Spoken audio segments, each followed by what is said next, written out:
Hello everyone, welcome back to my channel daily vibe. আশা করি তোমরা ভালো আছো, আমিও বেশ ভালোই আছি।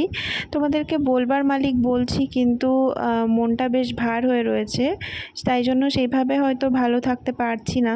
কেননা যাচ্ছি এমন একটা জায়গায় আর এমনই একটা উদ্দেশ্যে, যেটা হয়তো তোমরা শেষ পর্যন্ত ভিডিওটা দেখলেই বুঝতে পারবে। তোমরা দেখতেই পাচ্ছ আমরা এখন আসানসোল স্টেশনে পৌঁছে গেছি। এই যে স্টেশনে পৌঁছে নানা ধরনের দৃশ্য চোখের সামনে ভেসে ওঠে, দেখতেই পাচ্ছ। এখানে কিছু প্যারেন্টস আছে যারা নিজের বাচ্চাকে বা ফ্যামিলি মেম্বারকে বাইরে হয়তো কর্মসূত্রে হোক বা পড়াশোনার সূত্রে হোক পাঠায়। তো সেই জিনিসগুলো কতটা বেদনাদায়ক হয় না, সেটা কাছ থেকে অনুভব না করলে হয়তো বোঝা যায় না।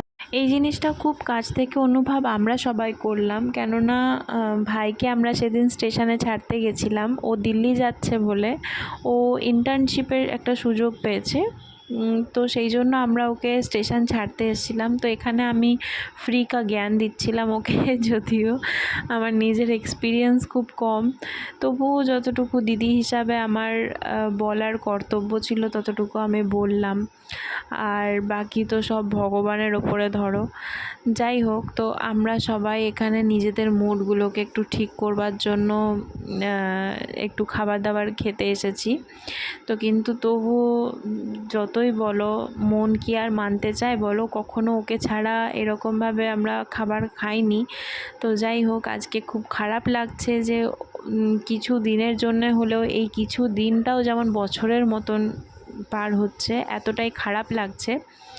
তবুও ভালো কাজের জন্য গেছে বলে মনকে এটা আশ্বাস দেওয়া যায় যে ভালো কাজের জন্য গেছে, নিজের জীবনের একটা উন্নতির ধাপে এগোচ্ছে, সেই ভেবে মনকে সান্ত্বনা দিয়েছি।